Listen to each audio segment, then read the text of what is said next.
Makanya wong Jawa itu wong sing gampang paham. Makanya kiai yang ngerti, kalau ustadz belum paham karena dia durung Jawa. Apa meneh sing rung rabi karo wong Jawa, kok tambah rapate paham Jawa. Lho ngono. Kanca-kanca FPI ora patek Jawa itu. Kanca-kanca Wahabi ora pati Jawa. Makane alo-alo. Lha itu. Lah karena wong Jawa paham. Sebelum Islam datang peradabannya sudah maju. Udah, jadi tidak perlu diajari akhlak seperti orang Arab yang masih jahiliyah. Di sini sudah ada kelasnya masing-masing. Ada kelas turu, ada kelas sare, ada kelas tilem, ada kelas nendro, neng ada kelas micek ya, Sudah ada di sini basa kromo itu sudah ada. Ada kelas mangan, ada naik kelas nedo dahar, ada kelas badok, nguntal, sudah ada nyekek. Kelas-kelas itu ada semua, jadi sistem kelas itu sudah ada, bahkan sampai statusnya ada. Kerukunan sudah ada, di sana baru diajarkan sing rukun. Sini wis rukun, wong mangan gak mangan kumpul. Bahkan sudah ketemu Bhinneka Tunggal Ika, wis komplit. Dan bakasan di sini lebih luas daripada bakasan di sana. Di sana kalau bakas buah paling kurma, ruman niku trimo. Terus jeruk, nek kene bakasane sawo, pelem, cipluan, kesemak, duren, komplit di sini banyak bakasannya. Orang sana kalau bakas makanan paling ya roti, kurma, gandum, sini tales, gembili, uwi, bote, porang. Alah. Sana bakas hantu paling syaiton, jin, gos, kene wewe gumbel, genderuwo, kuntilanak. Alah suster ngesot, kolor hijau. Banyak, makanya ulama sini lebih pinter. Kenapa? Dinamikanya lebih banyak. Kesana ketemu agama mek loro tok, Yahudi Nasrani. Kene ketemu Hindu, ketemu Buddha, setengah Hindu, setengah Buddha, wis komplit. Jadi makanya orang sih Islam KTP loh itu. Makanya ulama sini tuh dinamikanya lebih kompleks dan mampu bikin resolusi konflik. Di sana ndak kepruk. Karena hiburannya juga nggak ada. Hiburannya paling naik kuda karo golek bojo gitu. Sini tenang, hiburannya banyak. Ke sawah ono jangkrik didu, hiburan. Ono doro, hiburan. Gus dia ono jago, diajari loh. Ono jaran pelayokno. Sana nggak ada hiburan. Kene hiburannya aneh akeh. Laba-laba we didu kene. Ayo gonggo. Ono apa nika? Gantangan macam-macam. Ono suket ditekoni diduduk ngono. Ono godhong lamtoro taleni duk menang-menangan lho. Sini hiburannya banyak, bengi-bengi ning sawah nyuluh welut. Hiburan tok ning ngene. Makanya tidak semata-mata urusan moral sini. Hiburannya akeh. Mulane wong kene niku enak, ndak perlu ribut. Nah dikit-dikit ribut di sana bakasane gak akeh. Landscape-nya juga enggak terlalu banyak. Makanya jadi kiai di Indonesia itu lebih soft, lebih persis kaya nabi. Lebih bisa membangun resolusi konflik. Karena apa? Hal-hal yang bersifat yang lain sudah bisa dilewati karena alam menyediakan. Makanya orang sini itu yang diinginkan cuma satu. Apa? Anittum harisun alaikum bil mu'minina raufur rahim. Jadi nyontoh Nabi itu karena keinginannya. Nah itulah makanya para wali ketika mempertemukan Islam dengan orang sini enak. Sudah rukun, sudah apa. Maka pilihan tersulitnya adalah apa? Mempertemukan Islam agar tidak memecah belah kekuatan Nusantara. Konsepnya kafir, masalahnya nek kafir. Ya tepuk, oh sing banter Pak Menteri ya tepuk-tepuk sampean. Lu kalau kafir masalah. Makanya ketika satu ini berbeda-beda, oh gimana? Oh Nabi punya konsep. Apa konsep Nabi? Kullukum ra'in wa kullukum mas'ulun an ra'iyati. Kalian adalah semua para pemimpin yang harus hidup saling bertanggung jawab antara yang mimpin dan yang dipimpin. Akhirnya konsep itu dimasukkan kepada orang Nusantara yang berbeda-beda tapi tetap satu jua. Maka konsep ra'iyah masuk ke Nusantara dan diterima oleh kita yang raja, hamba, semuanya patuh. Kawulo jadi kulo, hamba sahaya saya. Ini itu abdi, pukulun, ulun. Semua masuk dalam konsep ra'iyah. Ra'iyah itulah yang diserap ke bahasa kita menjadi rakyat. Jadi ra'iyah itu bukan people. Kalau people itu vox populi, vox dei. Suara mayoritas, suara Tuhan. Begitu dia mayoritas, mengatasnamakan Tuhan, menjadi kekuatan diktator mayoritas. Kita bukan proletar, kita bukan komunis. Kalau proletar ngumpul namanya diktator proletariat. Maka semayoritas apapun kaum muslimin dengan konsep ra'iyah tidak akan pernah menjadi diktator mayoritas. Nah itulah satu-satunya negara muslim dunia yang sanggup ngambil kalimat ra'iyah untuk konsep warga bangsanya hanya muslim Indonesia. Gak ada liya. Makanya ra'iyah itu kalau ngumpul namanya musyarakah, masyarakat. Ini itu masyarakat kalau berbeda paham wasyawirhum fil amri, lahir konsep musyawarah. Karena yang nata para wali maka teritorinya disebut wilayah. Al-wali al-wilayah.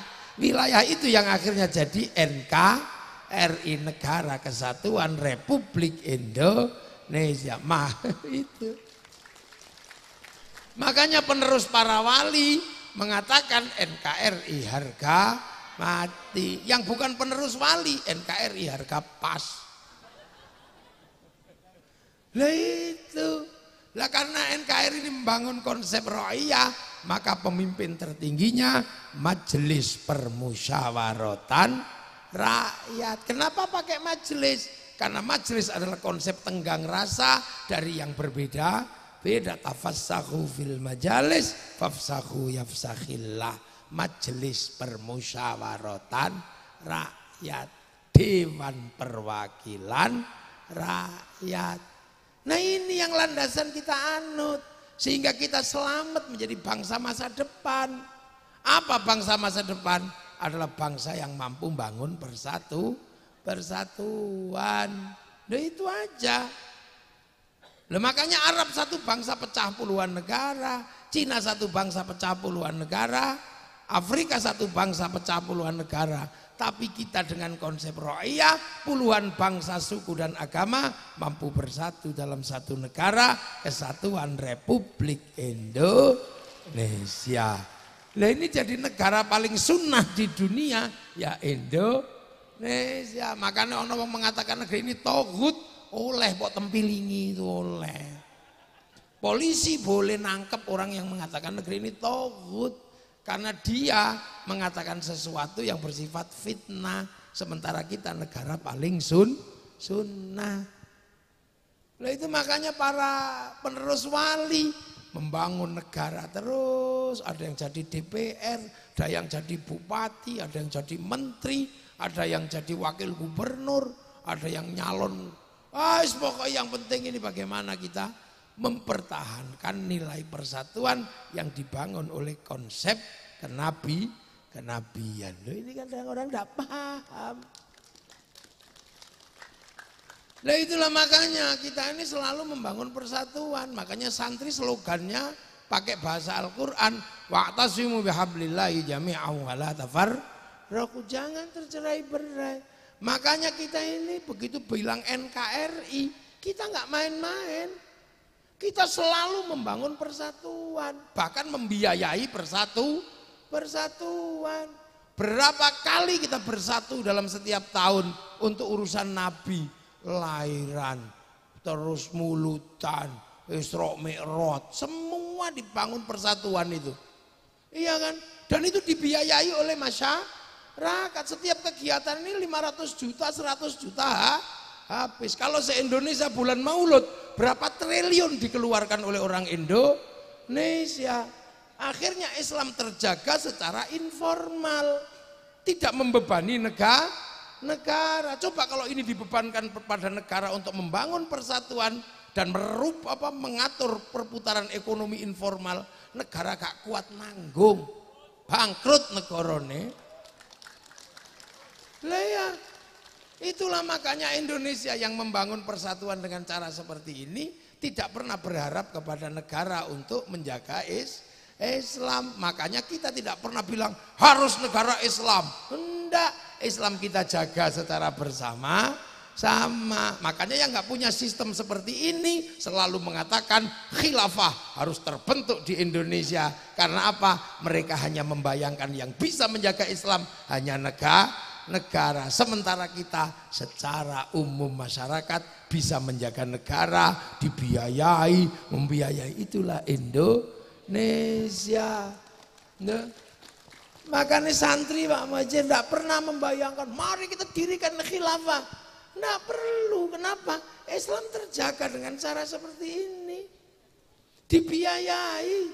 Sekali datang kayak begini aja berapa pembiayaannya. Loh.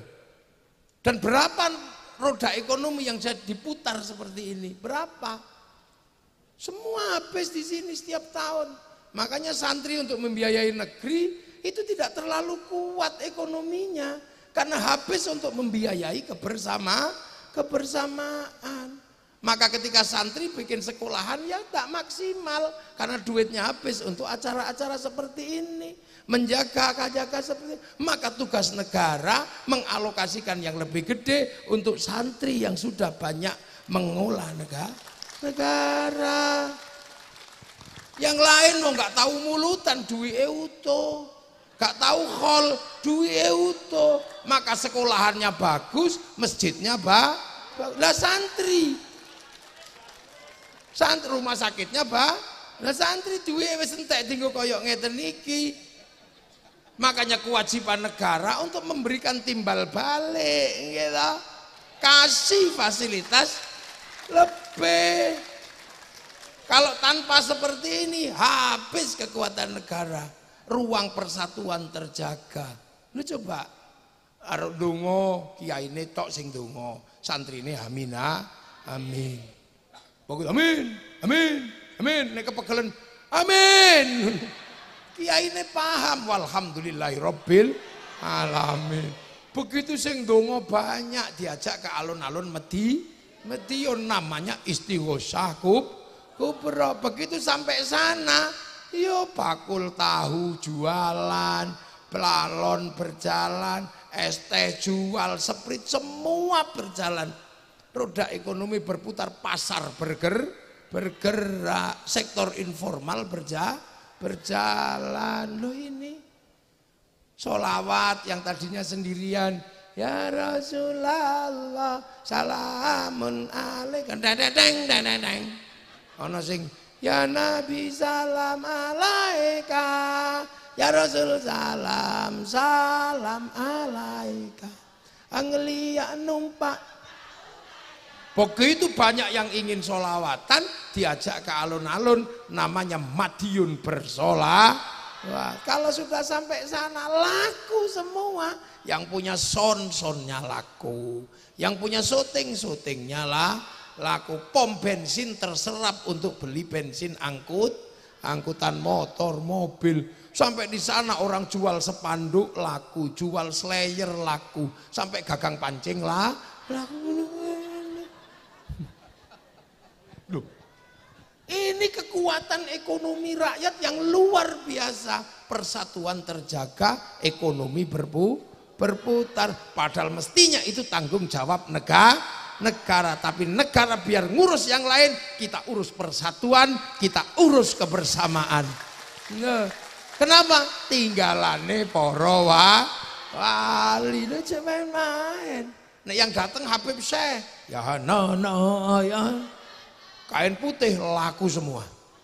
Nek sing teko mafia solawat kain hitam laku semua. Segala yang ada dalam hidupmu cos. Loh, ada orang mati, kita kumpul, terjaga kebersamaannya. Coba kita bisa bayangkan 3 hari, 4 hari sampai khol. Kalau sudah khol gini kepala sapi laku, laku. Semua bisa terakomodir, itu kan. Terus nanti setelah 7 hari khol, terus ziarah ke makam para leluhur, bis pariwisata laku, elep laku, sampai di makam wali jual nasi laku, jual katok laku, sampai copet bisa hidup di makam para wali. Itu coba kalau negara yang nanggung bangkrut, kukut rungkat. Lu coba lah itu sampai di makam, coba kalau di makam Bapak Syariah itu la ilaha illallah, la ilaha illallah. Ini belum selesai. Sak rombongan teko meneh sallallahu ala makam. Ini belum selesai, satu rombongan datang lagi. Ila kadratin nabiyil mustafa mukamatin sallallahu alaihi wasallam Fatihah. Ora ono sing komplain yang fasih. Ini enggak. Gentenan enggak, biasa aja ganti bau wareng ngawiti ingsun lara syairan iki rung rampung wis ibadallah rijalallah aghizuna li ajlillah nu'a nana lillah sanaqdha lillah arep nyontoh Habib Syekh gak iso.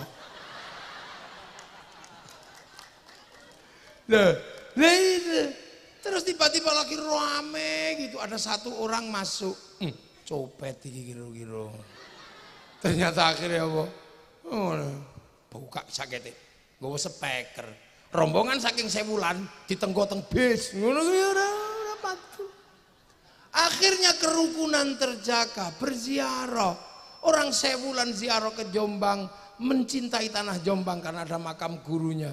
Berziarah ke Surabaya, Mbah Ngampel, merindukan tanah Surabaya karena ada makam gurunya. Setiap tanah yang diziarahi melahirkan rasa cinta dan kerinduan di mana gurunya disemayamkan.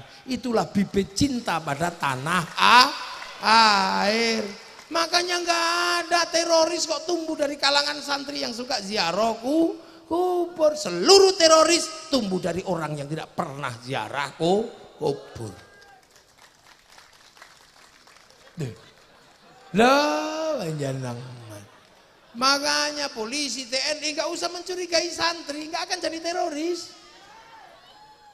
Udah bener Pak Wakil Gubernur, nggak ada. Mau ngebom Surabaya takut sama Sunan Ampel, mau ngebom Madura takut Mbah Khalil.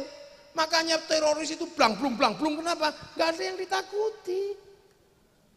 Loh, ini kan negara. Makanya anak-anak santri cinta ziarah kubur, ya cinta negara. Terbangun dibiayai. Terus kiai itu juga nggak bisa dibiarkan karena atas nama Tuhan. Makanya kiai itu dibatasi, dibagi 2. Satu kiai sakti, yang kedua kiai kurang sakti. Kalau saya ini kiai nggak sakti, jadi nggak perlu dibatasi, bisa diinterupsi. Gus sudah malam berhenti. Ya, Pak Menteri udah linu, ya berhenti. Lah iya kan udah linu dengkulnya kan udah sepuh. Iya Gus Kasep udah linu gitu. Ibaratnya gitu. Tapi itu karena kiai kurang sakti. Lah kalau kiai yang sakti harus dibatasi. Siapa kiai yang sakti? Khotib Jumat itu kiai yang paling sekti, nggak ada yang berani dia. Kalau sudah bawa tongkat, siapa yang berani? Interupsi tape nggak berani, mesti diem aja. Makanya khotib itu biar nggak ngawur, disuruh baca teks sama pegang tongkat. Begitu baca teks, ya sopan dong baca. Itakullah. Lepas teksnya disebul kipas angin, bubar teksnya. Pegang tongkat, ya nggak mungkin macem-macem pegang tongkat, ya pasti tenang. Itakullah, lepas tongkatnya jatuh. Makanya orang kalau pegang tongkat sama baca teko khutbah, tenang, sopan. Begitu tongkatnya hilang karena bid'ah menurutnya, maka tangannya saudara Jokowi, ya gitu. Iya kan? Makanya kalau nyari yang kocok-kocok gitu, lihat aja masjidnya, pasti nggak ada tongkatnya. Lah itu santri. Lah makanya enak. Lah itu penjagaan seperti itu luar biasa kita lakukan setiap hari. Forum informal selalu berjalan, ruang ekonomi berputar, edukasi di luar edukasi resmi berjalan. Negara tinggal pesan mau ngomong apa, pesan aja sama kiai. Kiai, ini anti terorisme harus digalakkan. Kiai ngomong semua tentang terorisme. Akhirnya selamat bangsa ini. Arab Spring menghancurkan semua negara hanya karena satu bendera, karena semua tidak ada yang menjelaskan. Ini bendera tauhid, ini bendera Nabi. Semua tertipu, semua terkecoh. Sampai di sini bukan, itu bendera Hizbut Tahrir. Oh ini bendera Nabi, kamu kalau anti ini anti la ilaha illallah. Enggak, wong aku tahlilan ya la ilaha illallah. Aku itu loh anti bendera PKI Palu Arit. Tapi kalau ke sawah tetap pakai arit, pergi nukang tetap pakai palu, gitu. Selamat bangsa ini, wong kiainya santai jawabnya. Awas lagunya Haddad Alwi itu lagu Syiah, Ummi lagu Syiah. Halah gitu aja kok Syiah. Indonesia yang lebih serem dari itu ada apa? Indung-indung. Doa Siti Aisyah mandi di kali, rambutnya basah, tidak sembahyang, tidak puasa, dalam kubur mendapat siksa. Kok pakai nama Siti Aisyah itu? Coba pakai nama Paijem apa sapa? Itu bukan Siti Aisyah istri Rasulullah. Itu Aisyah Medion. Lu ya gitu. Lu kiai-kiai enak, makanya ada situasi-situasi yang sulit jebol. Itu di Suriah cuma satu orang yang berani ngomong, Syekh Ramadan Al-Buti, habis. Di Libya yang ngomong cuma Muammar Gaddafi, habis. Di sini kiai sampai kampung-kampung ngomong semua tentang negara. Makanya situasi tersulit ketika kita punya tradisi ngumpul adalah ketika terjadi corona. Pesen kiai enak, yai nggak usah Jumatan. Besok gak Jumatan ya? Nggih, enak. Alhamdulillah libur. Besok ndak usah tarweh ya. Para hadirin, ini kita sampai di zaman digital milenial. Milenial skilling everything. Para hadirin semua, orang milenial hidupnya cuma dari dua hal, dari mulut dan dari jempol. Makanya mulut milenial nggak bisa ditahan, bisa ngomong apa saja karena medsos memungkinkan untuk itu para hadirin. Yang kedua, dosa manusia bisa terbuka karena punya jempol. Dia bisa buka apa saja menggunakan jempolnya. Maka jempol dan mulut diazab oleh Allah. Turunlah corona. Mulut harus pakai masker, tangan harus pakai hand sanitizer. Betul? Betul. Padahal kiai ini ngarang. Loh, akhirnya bangsa ini selamat itu loh. Ya Allah, mek ngono tok beres. Coba kalau nggak ada ruang informal seperti itu, maka jangan pernah membayangkan di negeri ini kalau kemudian ini dipisah-pisah, doa sendiri, apa-apa sendiri, bangsa ini tidak punya kekuatan persatuan, tinggal menunggu kehancuran. Makanya santri-santri yang sibuk ngurus negara dengan cara seperti ini tidak mampu bikin sekolahan bagus, tidak mampu bikin rumah sakit bagus. Tugas Pak Wakil Gubernur dan Pak Menteri untuk menyempurnakannya. Iya, jangan yang tidak ikut jaga negara dibiayai terus. Apa gunanya? Tumbuhlah kelompok-kelompok yang membahayakan bangsa dan negara. Makanya ketua NU ditanya Pak Muhajir, sekolahanmu yang butuh bantuan mana? Dibantu. Duh, ya pasti saya udah paham wong panjenengan niku kan wong NU. Enggak loh, terus 1000 wulan mana? Lah itu ini negara. Kalau tidak dilakukan itu, maka kemudian akan ada ketimpangan. Yang cinta bangsa dan negara tidak punya pengetahuan pendidikan, yang punya pengetahuan pendidikan tidak punya rasa cinta pada bangsa dan negara. Dan itu beresiko. Beresiko pada apa? Pada sebuah sistem bersama yang namanya negara bangsa yang hari ini kita miliki, Indonesia. Satu-satunya ruang negosiasi besar di akhir zaman yang mampu mempertemukan semuanya adalah negara. Nah, negara ini harus aman. Makanya konsep pertama dalam Al-Quran adalah tentang baladil amin. Baru laqad khalaqnal insana fi ahsani taqwim. Baru tsumma radadnahu asfala safilin illal ladzina amanu wa amilus sholihat. Manusia yang baik akan terjaga oleh agama yang baik, tapi agama yang baik dan manusia yang baik tidak akan aman kalau tidak ada keamanan bangsa dan negara. Manusia rusak, agama rusak kalau tidak ada baladil amin. Konsep negara itu negara. Nah itu loh. Makanya orang-orang yang menjaga manusia, orang-orang yang orang-orang yang menjaga amanu wa amilus sholihat, ini punya ruang khusus di hadapan Allah. Apa? Falahum ajrun ghairu mamnun, dapat pahala yang tidak akan pernah berhenti.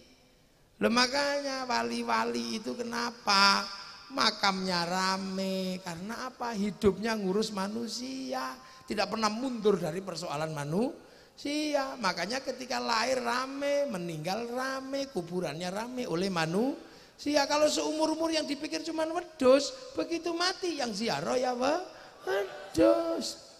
Nguyur tok weduse lunga, makanya kuburan nggih.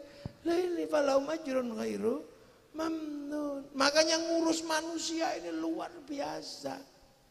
Nah itulah para wali. Lah Bapak Syariah bagian dari itu. Makanya Bapak Syariah punya ruang publik yang demikian gede ketika hidup sampai meninggal. Ya jangan salah, kalau anak cucunya mendapatkan barokah dari ruang publik yang dibangun oleh para pendahulunya. Karena orang-orang soleh itu punya warisan kebaikan. Buktinya apa? Loh, Nabi Musa sama Nabi Khidir. Nabi Musa sama Nabi Khidir itu ribut.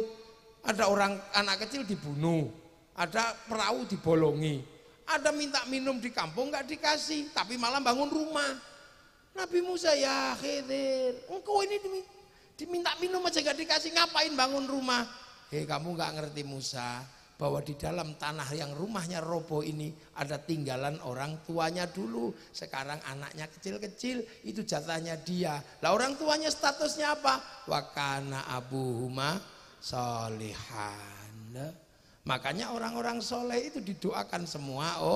Orang mau NU mau Muhammadiyah sama-sama mendoakan orang soleh. Wa ala ibadillahis sholihin. Mau berawal dari Allah, dari at-tahiyatul lillah, at-tahiyatul mubarakah, nggak berani meninggalkan wa ala ibadillahis sholihin. Makanya orang soleh itu dapat pancaran doa seluruh dunia. Makanya orang soleh itu instalasinya bisa dinikmati orang sekitarnya. Iya, orang sekitarnya bisa menikmati pancarannya orang soleh karena diinstal oleh jaringan yang nggak kelihatan dari setiap orang yang menyebut wa ala ibadillahis sholihin. Maka berada di sekitar orang soleh, hati kita menjadi tentram. Makanya tombo hati paling enak kumpuli wong soleh. Maca Quran angen-angen sak maknane angel. Salat wengi lakonono angel. Ayo petengi ro ingkang luwe angel. Zikir wengi ingkang suwe angel. Paling gampang ngancani wong soleh udut. Ngancani wong soleh ya ngene karo kene. Nggih bayai. Nggih bayai ngono ayam. Makanya orang soleh itu nggak mau dia menjadi sebuah circle yang hanya sendiri. Maka circle-nya orang soleh diperbesar ketika doa bareng-bareng sampai barokahnya turun pada orang jual tahu, jual ini komplit. Dan itu adalah ruang yang tidak bisa difasilitasi oleh negara. Makanya itu kita lakukan dan dari situ kita menjaga persatuan bangsa dan negara. Walaupun tidak ada investasi, artinya tidak ada lapangan kerja, kita masih bisa menjaga munculnya sektor informal. Informal pilihannya cuma dua. Kalau nggak punya nyali ya kaki lima, kalau punya nyali maling. Tanya Pak Wakil Gubernur. Makanya investasi itu berhubungan dengan lapangan kerja. Lapangan kerja berhubungan dengan pekerjaan. Tanpa lapangan kerja informal.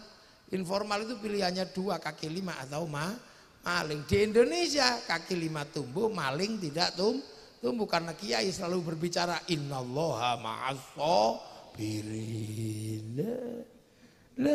Jadi kiai-kiai ini jangan dianggap sekedar hiburan. Enggak, ini dalam rangka kerja besar tentang nation state, tentang government, tentang state, tentang negara. Jadi ya makanya wali-wali ini melahirkan generasi yang seperti ini karena beliau pernah bikin wilayah. Makanya sekarang bagaimana kita jaga agar anak-anak kita aman, kita selamat, kita menjadi manusia masa depan. Bangunlah rasa cinta pada bangsa dan negara agar semua terlindungi. Amerika kenapa bangkit? Karena dia bangun kecintaan pada bangsa dan negara. Hollywood setiap hari cerita tentang kehebatan Amerika, dari Wild West sampai The Last of the Mohican. Kalah dengan Vietnam bikin Rambo 1 sampai 6. Kalah dengan Cina bikin American Shaolin, American Kung Fu. Kalah dengan Jepang bikin American Samurai, American Ninja. Bahkan samurai terakhir dari Amerika namanya Tom Cruise dalam film The Last Samurai. Lah ya, Cina kenapa bangkit? Karena anak-anak dijaga rasa cinta pada bangsanya. Dia bangkitkan dari film ular putih sampai ular hijau, dari Sun Gokong sampai Wong Fei Hung. Dia bangun semua dari punya. Nah, kita nggak pernah menceritakan itu sama sekali. Seolah-olah kita ini bangsa underdog. Kita ini bangsa sama. Eropa punya kisah cinta Romeo Juliet. Cina punya Sampai Engtai. Arab punya Kais Laila. Kita punya Ande-ande lumut. Ledole si ande-ande lumut. Temurunono putri. Putrine kang ayu rupane, leteng abang iku kang dah. Bu ibu kula mboten purun, bu ibu kula mboten mudhun, nadyan ayu sisane si. Kau wabe wong lanang iki pengen ngerti kuburane Yuyu Kangkang. Nanti aku tak tabarukan. Kok ana wong cek enake uripe icip-icip tok gak tanggung jawab ya. Lah kita punya. Ledole si ande-ande lumut temurunono putri. Putrine kang ala rupane klething kuning. Bu ibu kula inggih purun, bu ibu kula inggih mudhun. Nadyan ala menika kang putra suwun. Hebat loh ande-ande lumut iki. Masih mengkilat ngerti nek mustakmal. Lho masih pleting kuning itu wireng tok mambu telek orisinil. Rada kano Jawa top. Lho semua punya kok, sana punya cerita Ibu Tiri Kejam dalam Cinderella, kita punya bawang putih, bawang merah. Kono duwe cerita Samson, kene duwe Bandung Bondowoso. Kono duwe kewan ngomong kura-kura ninja, kene duwe kancil nyolong timun. Duwe. Sana punya alat musik terbang terbuat dari kayu kulit, gampang gawene. Eropa punya alat musik gitar kayu tali. Kita punya alat musik gamelan terbuat dari logam. Artinya hanya bangsa yang menguasai ilmu pertambangan maju dan penguasaan metalurgi yang mapan mampu membuat alat musik dari logam. Lalu tiba-tiba bangsa dhewe diceritakno elek duwe presiden elek, di TNI elek, duwe pitik gede titik Bangkok. Iya kan? Duwe napa? nongko gede didik nongko londo. Sing asli Indonesia karek gula Jawa. Kenapa gitu ini? Sementara bangsa yang lain mulai bangkit. Itu cita-cita para wali itu. Baba Syariah cita-cita agar bangsa ini bangkit, bersaing sejajar dengan bangsa yang lain.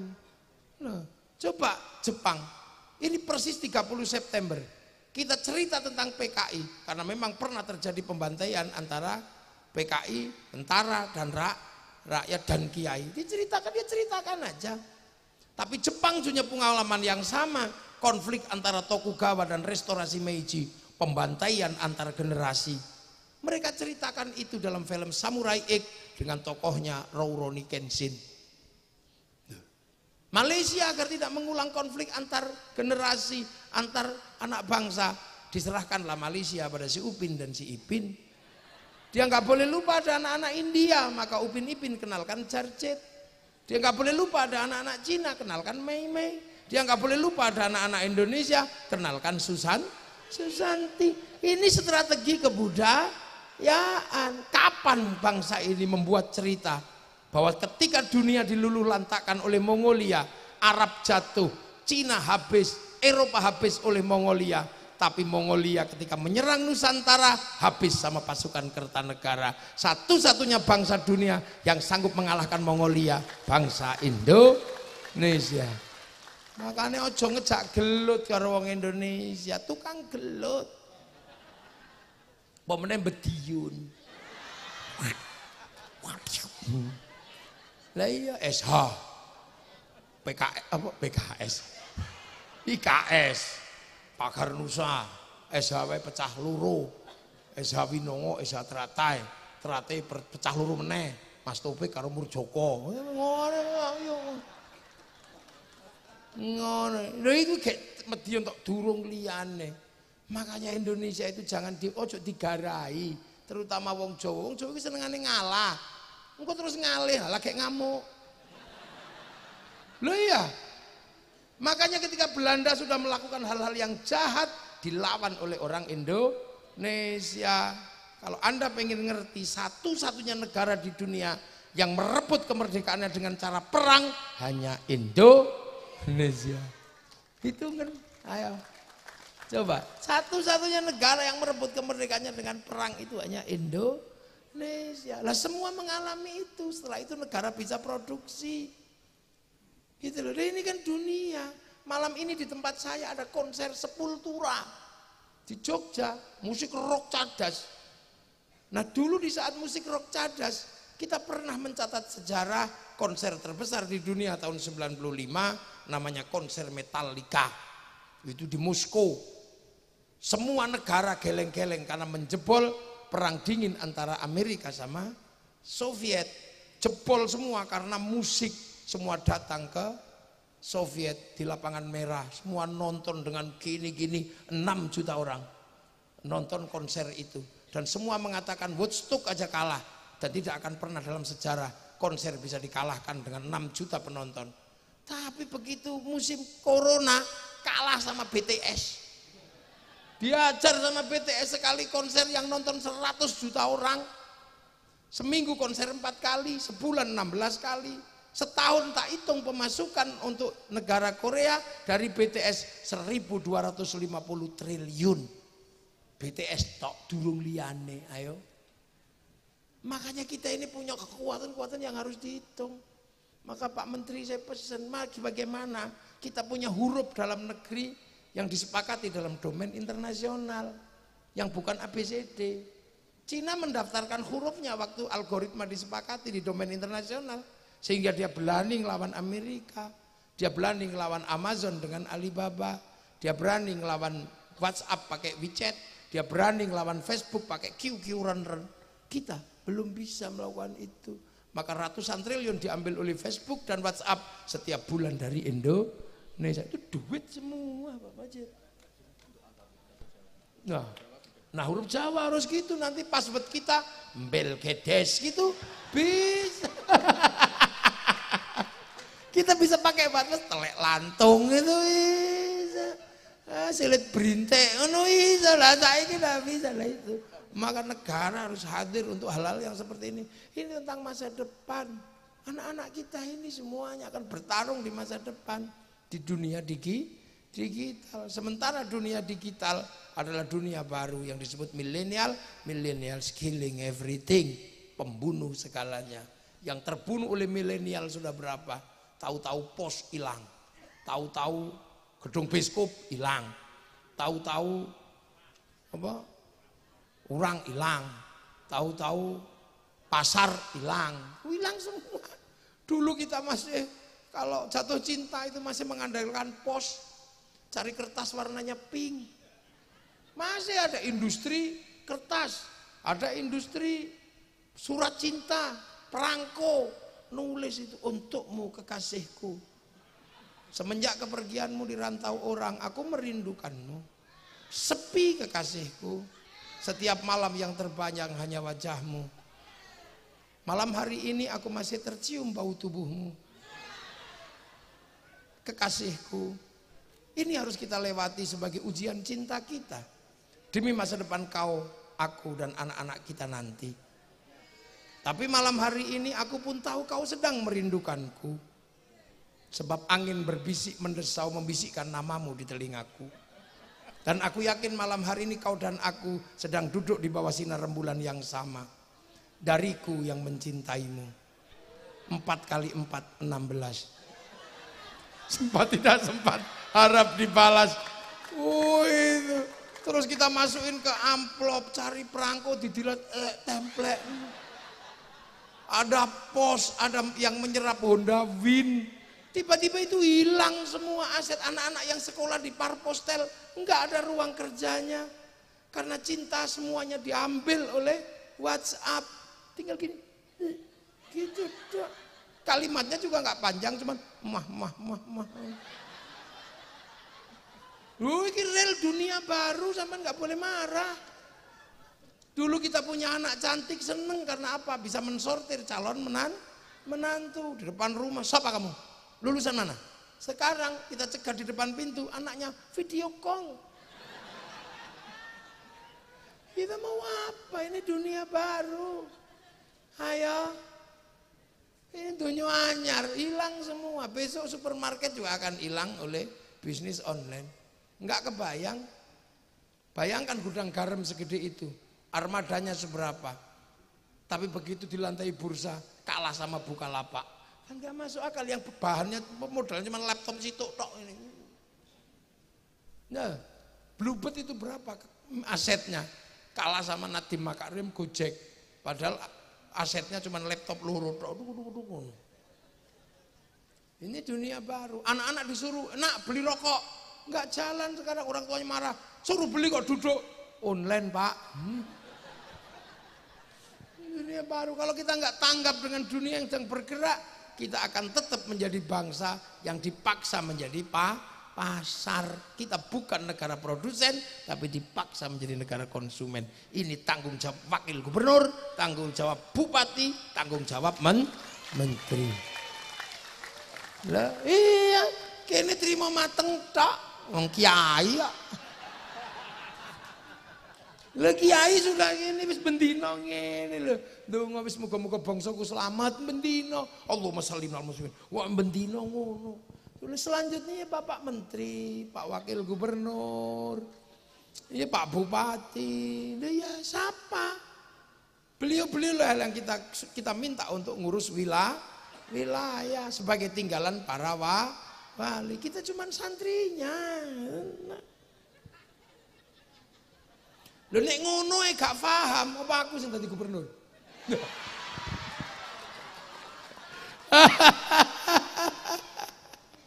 Paham, cuman kan bahwa hal seperti itu harus dikerjakan secara sistemik dan sistematis.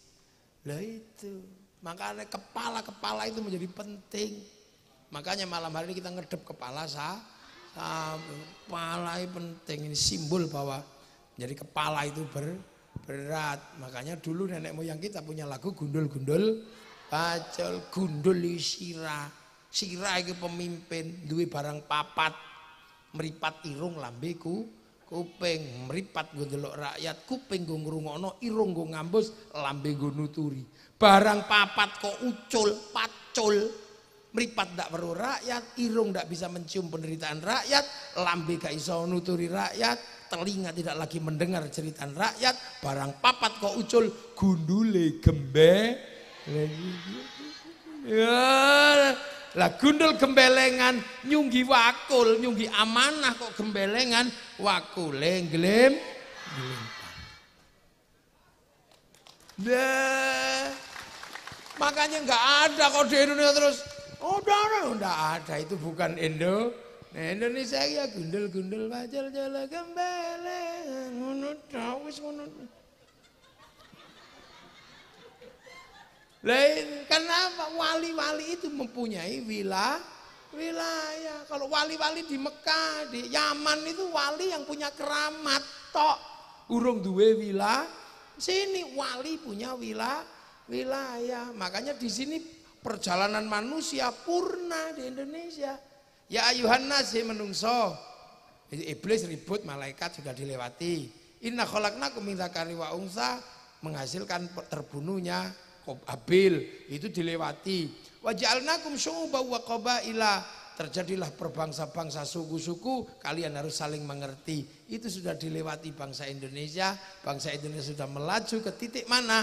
Inna akramakum indallahi atqakum, pokoknya kowe takwa, kamu baik, kamulah orang terbaik. Enggak ditanya lagi sukumu apa, nasabmu siapa, bangsamu siapa. Maka di Indonesia kok bisa mikir nasabmu siapa? Aku mundur balik ke zaman jahiliyah.